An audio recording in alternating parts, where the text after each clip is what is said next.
Selanjutnya, soal nomor 33.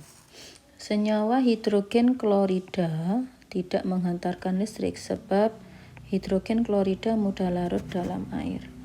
Nah, untuk menjawab soal nomor 33 ini, kita pahami dulu senyawa hidrogen klorida. Hidrogen klorida itu rumus kimianya adalah HCl.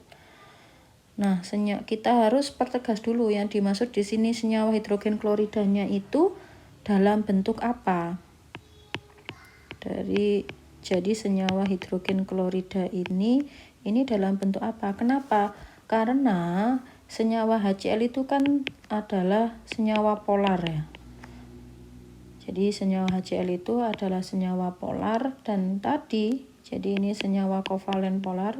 Tadi di pembahasan selanjutnya kita sudah bahas kalau senyawa kovalen polar itu yang bisa menghantarkan listrik kalau bentuk larutan. Jadi larutan yang dapat menghantarkan listrik. Sedangkan jika kovalen polar bentuknya padatan atau lelehan itu tidak bisa menghantarkan listrik.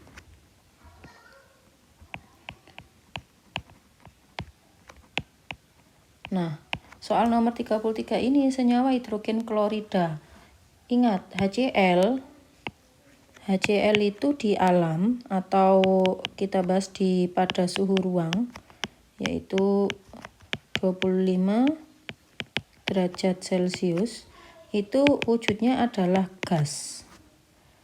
Jadi saya mengasumsikan soal nomor 33 ini senyawa hidrogen klorida berarti yang dimaksud adalah senyawa HCl yang pada suhu ruang yaitu 25 derajat Celcius gas. Kalau dia bentuknya gas berarti HCl ini masih pure atau masih murni atau berarti dia tidak ada air di situ.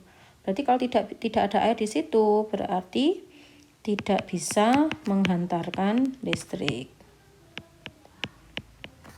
Jadi hati-hati untuk menjawab soal-soal seperti ini. Kecuali kalau soalnya itu kata kalimatnya seperti ini. Larutan HCl tidak menghantarkan arus listrik. Itu jelas salah. Tapi karena di sini senyawa HCl. Jadi senyawa HCl itu berarti asumsinya dia bukan asumsi ya. Berarti dia bukan larutan. Tapi masih murni. Tidak dapat menghantarkan arus listrik. Ya benar. Gitu ya. Sebab hidrogen klorida mudah larut dalam air.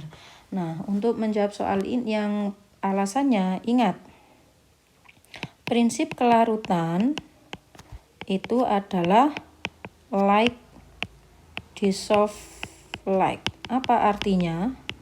Jadi like dissolve like. Like dissolve like itu artinya polar, senyawa yang polar itu larut dalam senyawa yang polar. Sedangkan senyawa yang non-polar itu juga larut dalam senyawa non-polar. Nah, seperti kita bahas tadi, senyawa HCl itu adalah senyawa kovalen polar. Nah, air juga senyawa polar. Berarti kalau HCl dalam air berarti polar dalam polar. Berarti dia memang bisa atau memang mudah larut dalam air. Contohnya apa Bu yang nggak bisa menghantarkan listrik? Contohnya misal polar dalam non-polar. Contohnya minyak tanah dalam air. Minyak tanah itu non-polar, sedangkan air itu polar. Makanya dia tidak bisa larut. Sehingga soal nomor 33 ini, senyawa HCl tidak menghantarkan arus listrik benar sebab HCl mudah larut dalam air. Benar. Tapi berhubungan apa tidak? Tidak ya, jadi jawabannya adalah yang B, benar-benar tapi tidak berhubungan. Kalau berhubungan seharusnya gini, senyawa hidrogen klorida tidak menghantarkan arus listrik benar. Sebab senyawa HCl dalam bentuk murni tidak menghantarkan arus listrik, tapi yang dalam bentuk larutan itu bisa menghantarkan listrik. Jadi soal nomor 33 jawabannya adalah B.